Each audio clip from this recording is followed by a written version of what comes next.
In the sprawling narrative of Chicago's evolution during the late 19th century, historians often highlight the remarkable engineering accomplishments of the 1870s, when the city ingeniously elevated its streets to combat persistent flooding and sanitation issues. This was a monumental feat, characterized by buildings lifted with jack screws and a new street level that promised a modern urban infrastructure. However, the grand tale frequently told in history books only scratches the surface, quite literally. The real intrigue lies beneath the city's bustling streets, in a story that rarely captured the public's attention and remains largely obscured in archival footnotes. The saga began as a seemingly straightforward civil engineering endeavor. The mission was clear-cut: elevate the streets throughout the downtown area, enhance the drainage systems, and assess the soil's capability to support a burgeoning metropolis. The aspirations were practical and focused on future growth, preparing the city for its role as a prominent urban center in America. Yet, as workers commenced the excavation beneath the old street level, they unearthed surprises that defied expectations and challenged the city's recorded history. With each shovel of dirt removed, laborers discovered layers hidden for generations, elements not accounted for in any official documents. What they found were structures and surfaces that didn't align with the known historical timeline. The preservation of these elements was remarkably unexpected, and their depth seemed inconsistent with what was believed about Chicago's past. These were not crude remnants of frontier architecture. They were something more sophisticated, more enduring, and they hinted at an era not documented in the city's brief history. Public celebrations of the street elevation project overlooked these findings. Newspapers of the time featured triumphant stories of engineering innovation, yet the mysterious discoveries underneath went unmentioned. Within internal notes from that era, however, cryptic phrases appeared repeatedly: unexpected preservation, origin uncertain. The official narrative would later dismiss these findings as mere relics of hastily constructed frontier buildings, abandoned cellars, or accumulated debris from the city's rapid expansion.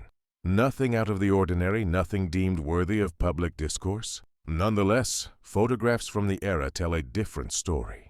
Developed in the dim light of city offices, while Chicago celebrated its newly elevated streets, these images reveal workers standing beside precisely cut stone foundations, far surpassing the craftsmanship expected from frontier builders.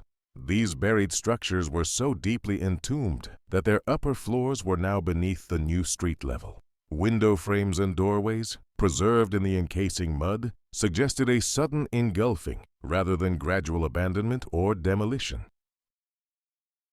The material details didn't align with the rough frontier construction that Chicago claimed as its early architectural phase. Instead, they appeared older, more refined, and more permanent. The further workers delved into the earth, the more the layers ceased to resemble a young city's chaotic growth. Instead, they began to look like evidence of a catastrophic event that had been systematically buried and forgotten. Initially, the engineering teams attempted to explain these anomalies in straightforward terms: poor drainage over the decades, gradual street fill, settlers building on unstable marshland. But as notes piled up and more structures emerged, contradictions multiplied. Why were some buildings constructed with enduring foundations, unlike anything temporary settlers would have erected? Why did certain structures appear so well preserved, as though abandoned in a single event rather than covered over time? And why did these foundations extend deeper than expected in supposedly unstable, swampy terrain?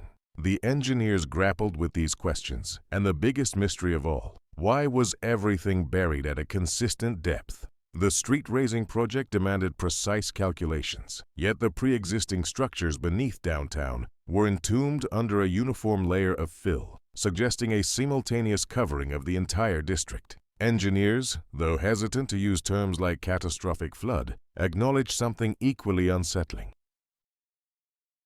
The old city hadn't gradually subsided, it had been quickly buried. As documentation increased, so did the silence surrounding these findings. Reports became truncated, descriptions grew vague, and photographs ceased to capture the most complete of the buried structures. By the time new foundations were laid in the year 1874, much of what had been exposed was once again shrouded in darkness. Only fragments remain: notes, a handful of photographs, and the quiet testimonies of workers who glimpsed what was beneath before it was sealed away. Yet, even from these remnants, a pattern emerges. The buildings were too well constructed for a fledgling Chicago. The preservation was too complete for a gradual burial. The architectural sophistication seemed inherited, not improvised, pointing to an earlier, more established city. Initially, when excavation teams broke through the first layers of mud beneath Chicago's streets, expectations were modest. They anticipated finding loose fill, perhaps decayed wooden structures, and scattered debris from the city's rapid early growth. Nothing extraordinary. Yet within months, those assumptions collapsed. The teams uncovered architectural layers that defied the typical behavior of a young city's remains. The first anomaly was the uniformity. Each building, regardless of whether it was on State Street, Michigan Avenue, or Lake Street, was buried under approximately the same depth of fill.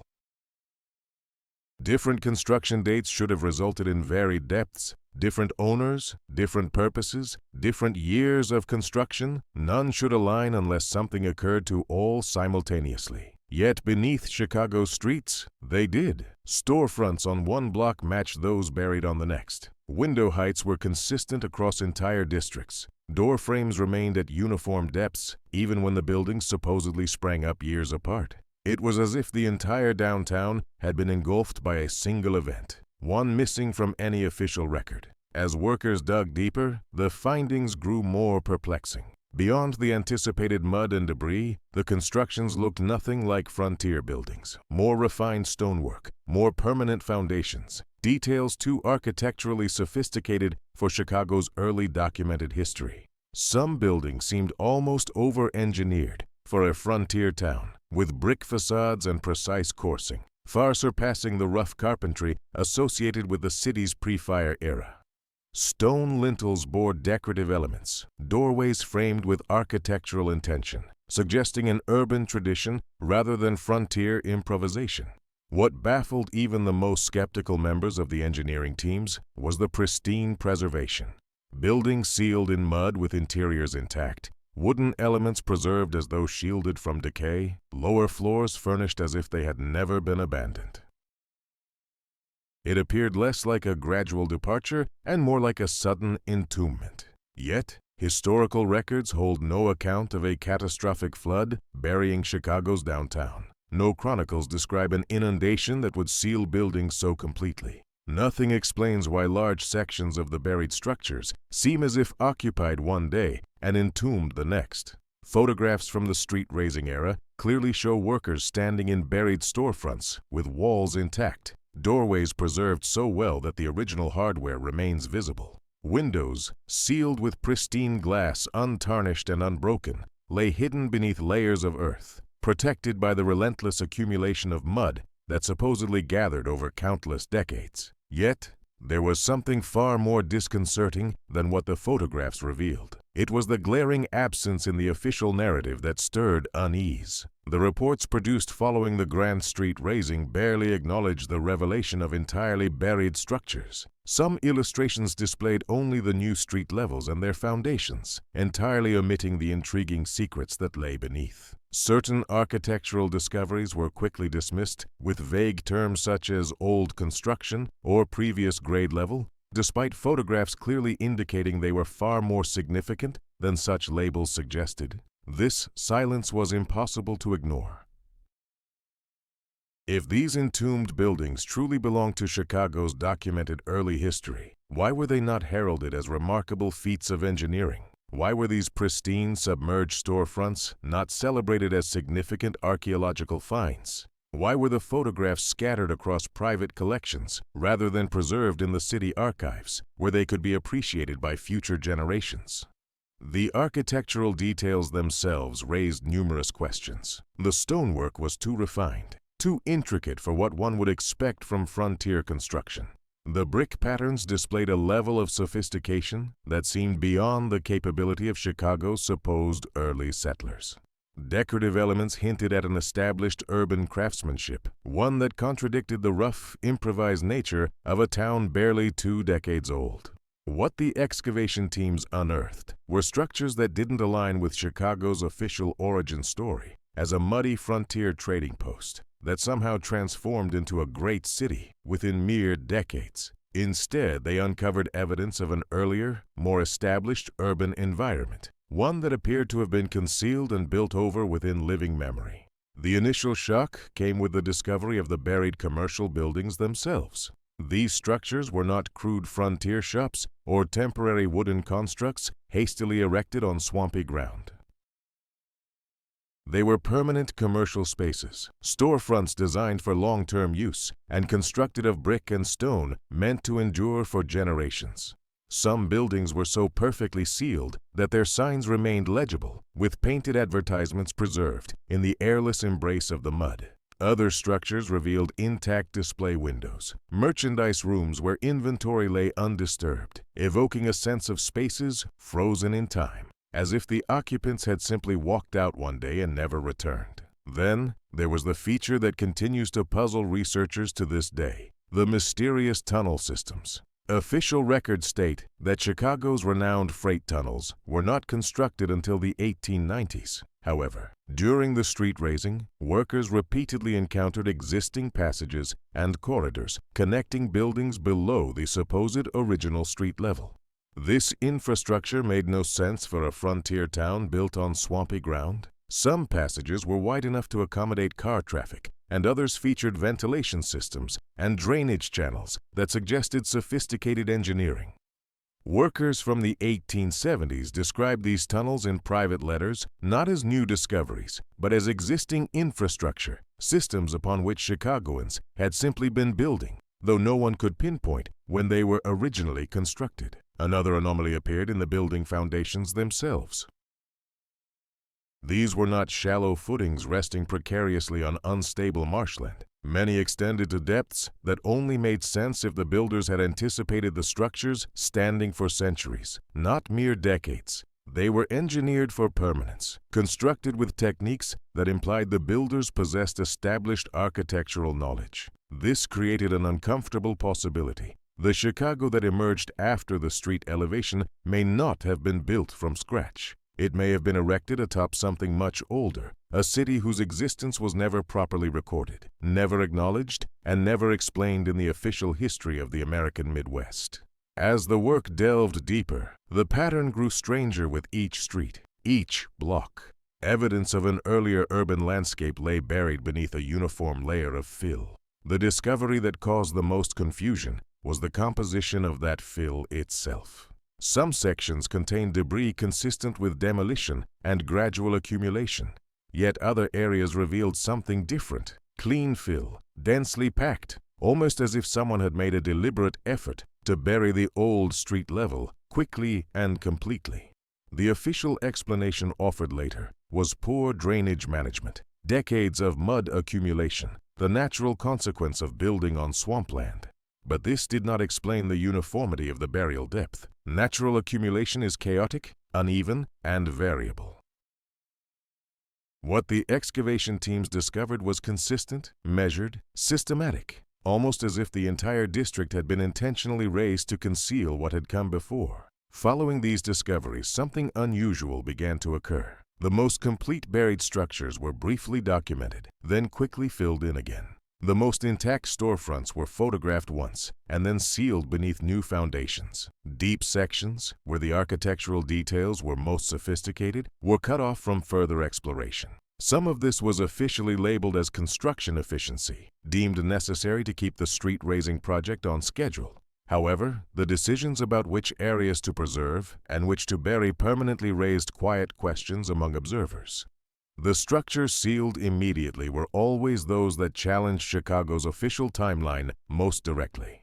Buildings that were too well built for frontier construction, tunnels that predated official records, and architectural sophistication that suggested a longer, more complex urban history. The preserved interiors implied sudden burial rather than gradual abandonment. These were perhaps the most problematic finds of all. They weren't random structures. They formed a pattern, evidence of a complete urban district that had been buried and built over within a single generation. planned, executed, and conveniently explained away as the natural result of poor urban planning, despite evidence suggesting something far more deliberate. When studying the completion of the 1874 street raising, one aspect becomes impossible to overlook. The project did not simply elevate the streets, it systematically and quickly sealed away evidence, not accidentally, not gradually, but purposefully. The deeper the excavation went, the more restricted the documentation became. Early surveys included detailed notes on buried structures, but by the end, reports only mentioned the new construction, as if nothing of significance lay beneath. And this is where the real mystery begins. For what the workers uncovered beneath Chicago's streets wasn't merely evidence of poor drainage or frontier carelessness. It was evidence of a complete city, buried so thoroughly that within a generation, its existence could be dismissed as mere legend. Multiple accounts, the few that survived in private correspondence, described architecture that made Chicago's official timeline seem impossible. Buildings were preserved too well for decades of gradual burial, suggesting a history far more complex than the one officially recorded. In the heart of what is known today as a bustling metropolis, there lies a tale of mystery and intrigue, obscured by time and deliberate oversight. The commercial zones of this city, with their intricate designs and sophisticated layouts, stand in stark contrast to the simplistic expectations one might have for a supposed frontier town. The infrastructure, an architectural marvel in itself, hints at a city like Chicago having been a thriving, well-established hub long before it officially appeared on any historical records. Yet, this aspect of its history is conspicuously absent from the conventional narratives. Hidden within the annals of history, the most troubling pieces of evidence were swiftly concealed. Workers were reportedly instructed to halt documentation of certain buildings, to refill sections before photographic evidence could capture their sophistication, and to avoid areas where the architecture was most elaborate and refined. The reasons provided were mundane: construction deadlines, budget limitations, practical engineering needs. However, these justifications fall short of explaining why the most advanced structures were the first to be buried. Why were the areas rich with evidence of sophisticated construction methods sealed away before any in-depth archaeological documentation could take place? The only logical conclusion is that these discoveries posed a different kind of threat, not a threat of physical danger, but a threat to the chronological narrative of history itself. If these structures beneath Chicago indeed showcased urban advancement decades before the city's acknowledged founding, then the entire accepted history of Chicago begins to unravel. Imagine the implications if today's Chicago were built upon the remnants of an ancient city, one that was purposefully interred and forgotten within living memory. Consider the possibility that the raising of the streets was not merely a measure for improved drainage, but a deliberate effort to obscure evidence of a catastrophic event that official histories have never acknowledged. Perhaps this is why the discoveries made in the year 1874 were so hastily concealed, not to merely support the new streets, but to uphold the official narrative. The surviving photographs whisper their own stories: buried buildings with intact facades, preserved storefronts that defy the ravages of time, architecture that exudes permanence and sophistication, nothing resembling the crude frontier structures that supposedly mark Chicago's beginnings. These revelations do not fit neatly into textbooks. Rather, they unsettle historians, suggesting our cities possess older, more enigmatic histories than we have been led to believe. This realization leads to a profound question. Why was the evidence of Chicago's earlier existence systematically sealed away? When viewed from a distance, a pattern emerges.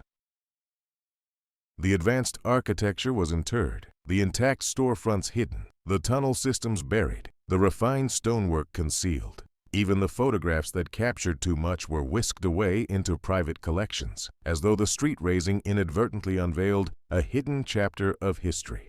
A chapter suggesting that Chicago did not emerge from a mere frontier trading post, but implies the presence of something far older, more established, lying beneath layers of mud and officially forgotten. For a brief moment in 1874, while streets were being elevated, the truth was momentarily unveiled. Yet rather than investigating, they opted to build over it, conceal it, and consign it to oblivion. This revelation prompts a broader question. How many other cities have been conveniently buried beneath the surface? How many other disasters provided the perfect cover to hide the past? How many urban landscapes were systematically covered and built over before anyone thought to challenge the official story? The street razing of 1874 in Chicago was not merely a public works project, but rather a burial, a systematic effort to conceal evidence suggesting that America's great cities harbor histories far older and stranger than we have been taught. Now, that evidence lies beneath our feet, sealed under modern foundations, lurking in the shadows below, something that is both out of place and out of time.